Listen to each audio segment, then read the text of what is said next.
introduction. I'm very excited to be in this room, and I'll start off by explaining why I'm so excited to be in this room.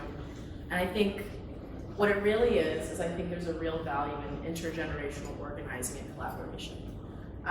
I think there's a lot to be said about young people leading the charge. There's a lot to be said about the movements that have been spearheaded by young people all over the world for hundreds and hundreds of years and thousands of years. But I think there's also something to be said about the wisdom, experience, knowledge, connections, understanding of nuance that other generations have.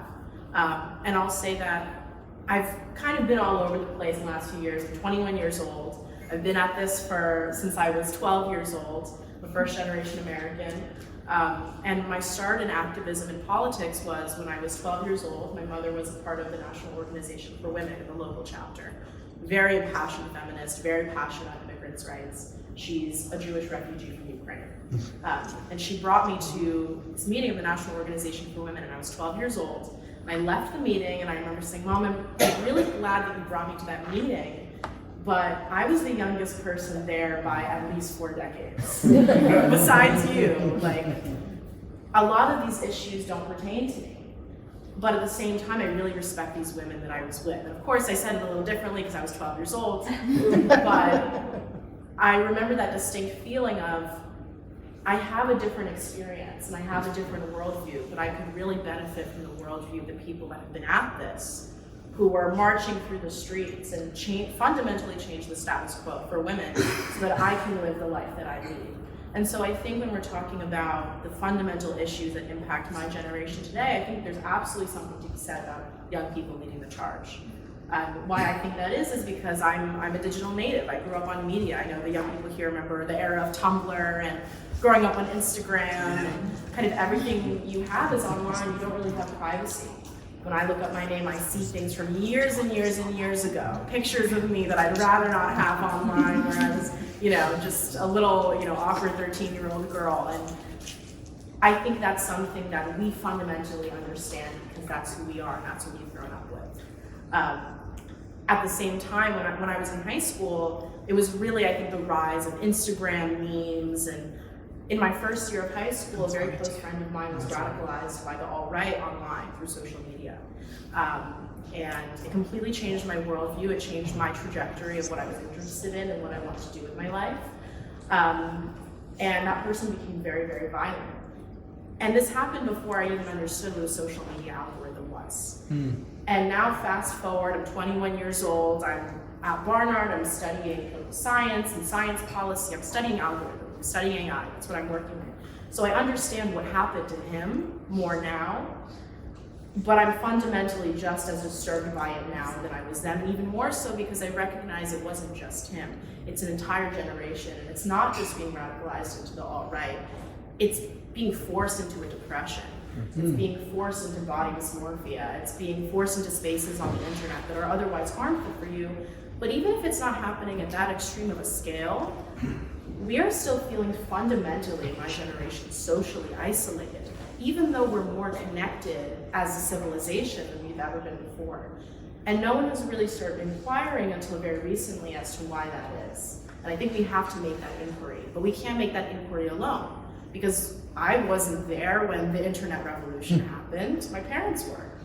I wasn't there for some of these major social movements that my grandparents were here for. They were. So while I have the understanding because I have a lived experience and I personally get it, and now I work on social media. Outside of the other work I do, I run a social media platform on Instagram and TikTok related to advancing the status of women all around the world through delivering early career information through technology and social media.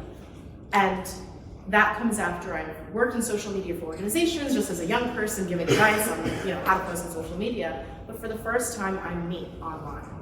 And that has been a remarkably terrifying experience. I've experienced a lot of gender-based hate. I've experienced being doxxed. I've experienced having disinformation out there about me personally. And that's been really, really frightening. And so I want to say that I know that we can't do this alone, but I also encourage you to, if you're not a member of Gen Z, there's a few of us in here actually, that you listen to our perspectives, you understand where you're coming from, but you also understand that we can't do this alone. that we fundamentally can't just change the world because we have energy. If people could just change the world because they had energy, I think the world would look a little different. So I think what I want to just leave you with today and tonight, and as you're going about the rest of your week, is in general, I'm very excited about this movement, about this energy, and I think there's a lot that's been cultivating and building over the last few months around this issue. I know some of you may have watched the hearings that happened over the past few days related to algorithms and AI and all that stuff. But I think what the Sustainable Media Center is doing is really interesting.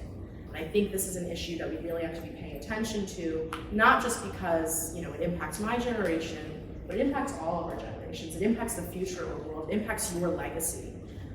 It impacts my legacy. So I really implore you just to think really critically about what you want your role in this to be and what skills you bring to the table. Because I think a lot of times there's sort of this idea that you have to be an expert in a particular topic to speak on that particular topic. And there's people from all different industries, sectors, worldviews, life experiences in this room, and all of you have a lot to contribute to this particular argument. And I can't do it alone, my generation can't do it alone, policymakers can't do it alone. It's really going to require all hands on deck. So I'm incredibly excited to be part of this mission, both personally and also as part of the Sustainable Media Center. And I really implore you all to take this time to meet with people and talk a little bit and figure out what your piece of the pie is going to be in this, because I fundamentally believe that this is the most important issue facing not only my lifetime, but the future of human civilization. And so I know that's very weighty and that's very heavy, but I think we all have a little thing that we can do to be a part of the solution here, or just to be part of the reinvention of the wheel. So thank you so much, Steve, for having me as part of this mission, and thank you, Bradley, for having us in your space, and I'm really excited to see what the rest of the night looks like. Thank you, guys.